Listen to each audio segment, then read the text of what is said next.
എന്തായാലും മഴക്കെടുതിയുടെ വാർത്തകൾ ഇപ്പോഴും വന്നുകൊണ്ടിരിക്കുകയാണ്. സംസ്ഥാനത്ത് വിവിധ ഇടങ്ങളിലായി 3 പേരെ ഒഴുക്കിൽപ്പെട്ട് കാണാതായി.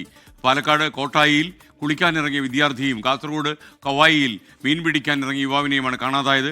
പമ്പാ നദിയിലും ഒരാളെ കാണാതായി.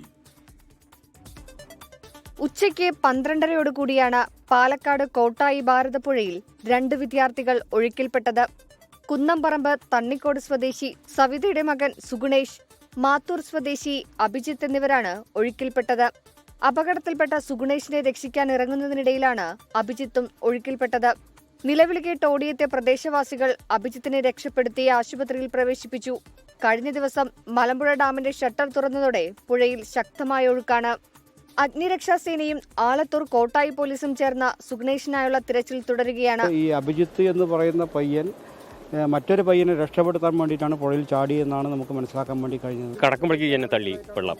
ഞാൻ ചേങ്ങോലി പിടിച്ച് കയറിയപ്പോൾ അവൻ്റെ തലപൊക്കി ഇങ്ങനെ വലിക്കണോ, അമ്മേ ദൈവമേ ജീവനുണ്ടല്ലോ, ഞാൻ രക്ഷപ്പെടുത്തിയാലും. കാസർഗോഡ് കവ്വായി കായലിൽ മത്സ്യബന്ധനത്തിനിടെ തോണി മറിഞ്ഞ് ഒരാളെ കാണാതായി. വലിയ പറമ്പ് സ്വദേശി NP തമ്പാനെയാണ് കാണാതായത്. രാവിലെ മീൻ പിടിക്കാൻ പോയതായിരുന്നു. തോണി വലിയ പറമ്പ് പാലത്തിന് സമീപം കരക്കടിഞ്ഞു. അഗ്നിരക്ഷാസേനയുടെയും നാട്ടുകാരുടെയും നേതൃത്വത്തിൽ തെരച്ചിൽ തുടരുകയാണ്. പമ്പാ നദിയിലെ ആറന്മുള മാലക്കരക്കടവിലാണ് ഒരാൾ ഒഴുക്കിൽപ്പെട്ടത്. മാത്യു ആണ് ഒഴുക്കിൽപ്പെട്ടത്. അഗ്നിരക്ഷാസേന തെരച്ചിൽ ആരംഭിച്ചു. വിവിധ ബ്യൂറോകൾക്കൊപ്പം ന്യൂസ് ഡെസ്ക് 24.